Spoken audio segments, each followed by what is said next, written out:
वाह भाई वाह! क्या मैच देखा है हमने West Indies versus south Africa, जहाँ एक टाइम पे वेस्ट इंडीज़ के खिलाड़ी 83 पे 7 आउट हो चुके थे, लेकिन वहाँ से फिर 176 बनाते हैं और फिर एडन मार्करम ने उस चेज़ का मतलब भरता ही बना दिया। और एडन मार्करम ने टॉस जीतकर गेंदबाजी का फैसला किया और वेस्ट इंडीज़ को न्योता दिया कि आइए आप बल्लेबाजी कीजिए। लाल मिट्टी वाली पिच है और पेसर्स को मदद मिलेगी, एक्स्ट्रा बाउंस मिलेगा शॉर्ट और हार्ड लेंथ पे। मार्करम ने स्पिनर के साथ शुरुआत की, which was quite unusual because जब पेसर आए गेंदबाजी के लिए तो they received quite a bit of help. Keshav Maharaj से शुरुआत करते हैं और शाय होप ने एक चौका और 2 छक्के लगाए उनके खिलाफ पहले ओवर में। वो तब आया था जब डुवाल्ड ब्रेविस ने कैच करके फिर बाउंड्री के बाहर चले गए थे और इस पावर प्ले में वो पहला कैच था। उसके अलावा 2 कैच और छूटे। साउथ अफ्रीका ने फिर भी वेस्ट इंडीज के 4 खिलाड़ी आउट कर लिए थे।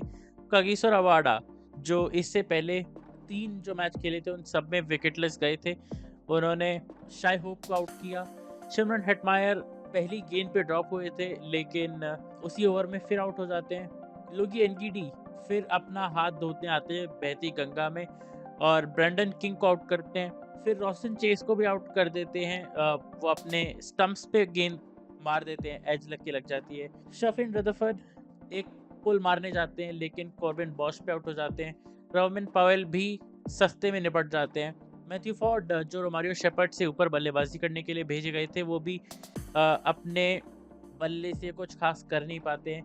वेस्ट इंडीज 83 फॉर 7 था। फिर जेसन होल्डर और रोमारियो शेपर्ड आते हैं एक साथ में और कंसोलिडेट करते हैं थोड़े टाइम के लिए, और दोनों खिलाड़ी फिर शर्माते नहीं है अपने बाजुएं खोलने में जब भी अपॉर्चुनिटी मिलती है।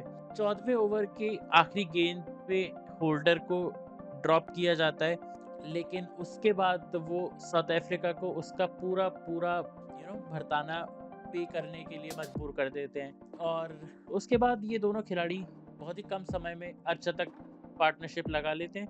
वेस्ट इंडीज अपनी फिर हिटिंग को दिखाता है पूरी दुनिया को।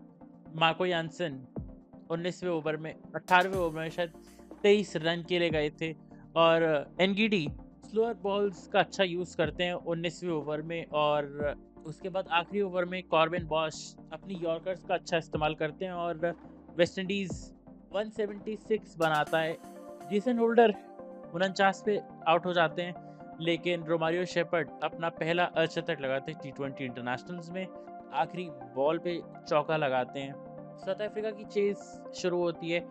मार्करम अच्छे शॉट्स लगाते हैं, साथ ही साथ क्विंटन डिकॉक भी बहती गंगा में अपना हाथ धोते हैं और एडन मार्करम बहुत आसानी से चौके और छक्के लगा रहे थे और क्विंटन डिकॉक भी अपना हाथ धो रहे थे। शमार्ट जोसेफ को ये दोनों खिलाड़ी आड़े हाथों लेते हैं।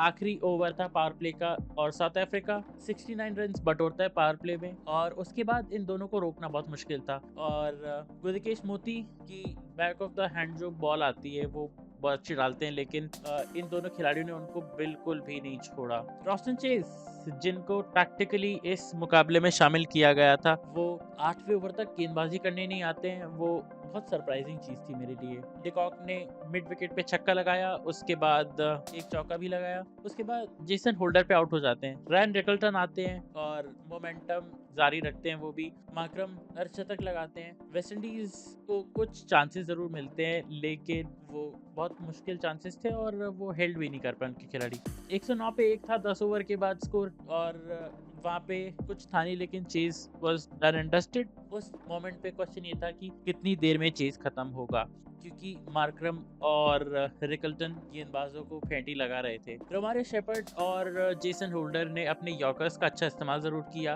लेकिन वो अनहोनी को बस कुछ टाइम तक डिले ही कर पाया। रिकल्टन 45 पे नाबाद रहे और मार्करम ने होल्डर के ऊपर से चौका छक्का लगा के ये मैच खत्म किया। 82 नॉट आउट रहे एडन मार्करम और प्लेयर ऑफ द मैच भी रहे इस मुकाबले में। वेस्ट इंडीज अपना मुकाबला हार चुका है पहला, और अगला मुकाबला इनका भारत के खिलाफ है ईडन गार्डन्स में। वहीं साउथ अफ्रीका का अगला मुकाबला जिम्बाब्वे के अगेंस्ट है। So do send in a comments, like, share, subscribe, stay tuned for further updates कि कैसा ये मुकाबला रहा, क्या एंजॉय किया, क्या नहीं किया। Do send in a comments, like, share, subscribe, stay tuned for further update.